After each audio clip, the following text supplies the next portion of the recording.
Okay, everybody, welcome back to the Lechtech Musar podcast. We are day 15 of Hachzik. We're on page 45 in the Art Scroll. Yesterday we spoke about loving one's child, and now we are going to explain what values a person should endeavor to instill within his child. We're here in this world, and the world obviously is not just about having children to send them to yeshiva, get them a job, maybe in koil, and next there's a tochnit, there's a plan, there's an objective, and the objective you might be thinking of, which is always boils back down. The essence of everything is avodas Hashem and bringing nachas ruach liyitzreinu. And as we'll see, that is exactly the point. The ikar lasis nachas ruach lefnei avinu shebashamayim. The whole point, the tachlis of everything in the world, of having children, is to bring nachas ruach to our Father in heaven. Yishtadu b'chol oiz v'sasumais l'namen es ban of Torah. And a person should strive with all of his might and power to teach his sons Torah in order to give them the tools to grow into true Avdei Hashem. How great and awesome and how sweet will his lot be if his children will grow into Talmidei Chachamim. Yismach ha'ish beitzei chalatzav ba'olam hazeh v'olam haba. L'pachas yimsor nafshay l'shtadel b'chol nafshay v'chol ma'odah leval Yuvonav Ame Haaretz Ki Rabba Ras Haaretz Ha'am Haaretz Be'in Mevin Ki Yesh Derech Yashal V'nei Ish V'Achriza Derech Imavis. So first, the Pele Yoeitz said that a person should try and strive in every which way possible that his children should be Badim Talmidei Chachamim. And says the Pele Yoeitz, if that's too tall of an order, that's too hard to accomplish, it's a difficult mandate to achieve. Lefachot, at least make sure your children are not amaratzim. Make sure they're not complete ignoramuses of Torah. Make sure they're not bak amaratzim. Says the Pele Yoeitz, we have more than enough of those in the world, and we don't need to contribute and add more of those to society. And not only is it because of a mathematical issue that we have too many amaratzim, we don't need to add more to the world, but says the Pele Yoeitz that more so, the Mishnah says that a boor cannot become fearful of sin. A person who doesn't have Yediyas HaTorah, he can't be a Yireh Shamayim. And a Veloy Ama'oretz Chassid, and an Ama'oretz, a unlearned person, cannot become a pious person. He can't become a Chassid in the true sense, a pious person, not pious, but pious. He cannot become that. And why is that? Because if you don't have good, deep appreciation for Kadosh Baruch Hu, you can't fear him, you can't revere him, you can't perform the mitzvahs properly. And therefore, if one's child is not going to become a Talmid Chacham, at least he should not be a Ama'oretz. And additionally adds on the Pele Yoeitz that even if a person says, I have 10 sons, I have 5 sons, I have 2 sons, but and one is enough, it's hard, you have to keep him in yeshiva and make sure he's good, and then the koil, and then it's very hard. So you want me to have all my children be Talmidei Chachamim and Pizeicha L'Chisur Shel Torah? Reb Shimon says in, I think it's Gemara Sanhedrin, Ra'isi B'nei Aliyah V'hei Mu'atim. I've seen people that have grown, people that have ascended the ladder of greatness. V'hei Mu'atim, they're very little, they're few in number. So a person can think to himself, if I have more than one son, how much koiches, how much can I do? Have all of them to be zeicha to the Chisur Shel Torah? So says the Pele Yoeitz, okay, it's taka tall order, but lefachot, at least have a ben echad, ben abanim, have one child at least from among all the children, that will be a Talmid Chacham shetarasam nasei, that Torah is his primary occupation, and a person should at least strive for that. Now we're going to talk about the inyan of tefillah, and how important that is, and how it interfaces with bringing up children. A lot of times we think, we press a button, autopilot, we look around and we see there are great bachrim out there, Bal Kishroinim, best in the yeshiva, biggest masmidim, anything, it happens just by itself. And then we can think, for our children too. Like, we'll just go on autoplay, sit on the sidelines, and just hope for the best. But we are taught that that is not the case. Obviously, Hashem works everything out, and if someone's meant to be, it's going to happen.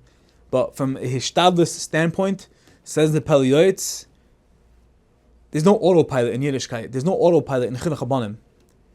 Chinuch Habanim requires determination. Chinuch Habanim, Tav Banim Talmidei Chachamim, requires pouring out our hearts, realizing it's all HaKadosh Baruch Hu, and only with constant tefillah can we facilitate this, can we enable this to happen. Again, his words, V'yishpech nafshay lifnei Hashem, pour out your heart to HaKadosh Baruch Hu, sheyu banav ba'alei Torah, that your children should be ba'alei Torah, their occupation should be in Torah, and they should succeed in this endeavor. Shleim b'midus avdeis, they should be wholesome in character and in their beliefs. And not only that, v'gam yisane lefamim al zeh, kidei shelo yihu chatesav ma'inim atov mibanav. Says the Pele Yoeitz, you want to ensure, you want to give it your best shot, that your children should be Talmidei Chachamim, Yirei Shamayim, they should be Zeicha, the Kisra Shel Torah, to the crown of Torah. Not only do you have to daven and b'yishpech nafsho lifnei HaKadosh Baruch Hu, but you even occasionally may have to fast to bring this goal, this ambition to fruition, so that one's personal misdeeds will not hold back good from his sons. On this topic, there's an incredible Maisa brought down from Rabbi Victor Miller. Rabbi Victor Miller recounts an extraordinary Maisa that happened. It was told about the head of the Lulaver dynasty, Reb David Biderman, a grandfather of Rav Melech Biderman. Reb David Biderman, he was known to be a Kaddish Mirechem. He was holy and pure from the time he was born. And someone once asked his mother, Reb David's mother, if her husband had any unique practice that he may have done that contributed to their son's righteous nature. How did it happen? What did he do? Did it happen organically? Was it autopilot? Did Reb David's father just sit back on the sidelines? Did Rebbetzin Biderman just sit back on the sidelines and just watch this David, this Kaddish Mirachem, just grow into this mountain of Kedusha, of Helikite, of Torah? How did it happen? And the Rebbetzin looked at the asker, the one who asked the question, and she said, really? I have to tell you, my husband was quite an ordinary man. The asker was skeptical, and they pressed the Rebbetzin for any exceptional details. You remember something, think back, I'll give you a minute, but there's got to be something. It's impossible that this just happened organically, that this greatness emerged without any exceptional practice from your end, from your husband's end. And she sat for a moment, thinking, pondering, reflecting,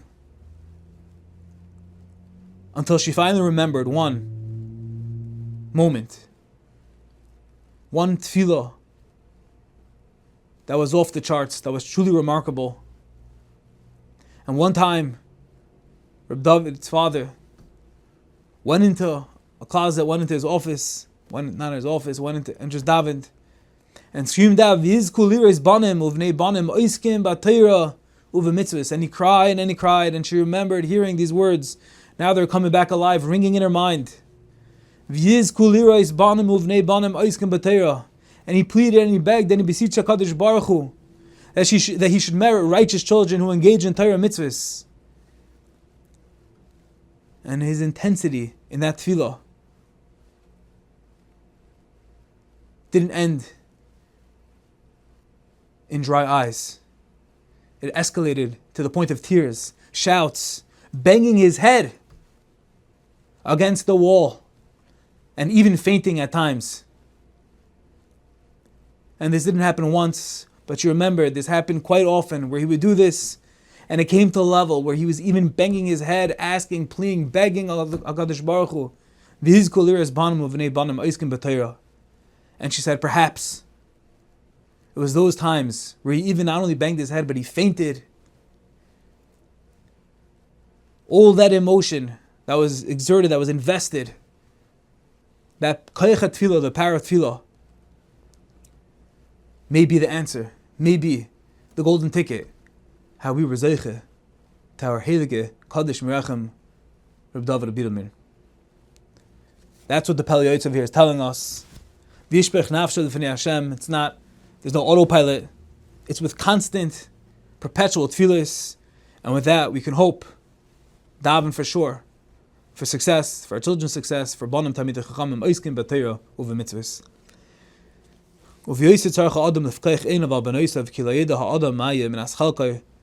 A person has to be even more vigilant and pay more attention to their daughters, because a person cannot know the type of person they will merit to marry. A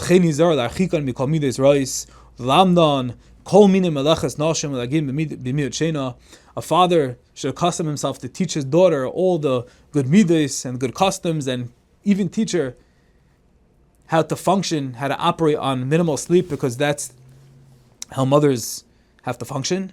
And how she should interact, communicate with her husband in a correct and upright manner. And all this so that she will find favor and good understanding in the eyes of HaKadosh Baruch Hu and in the eyes of her husband.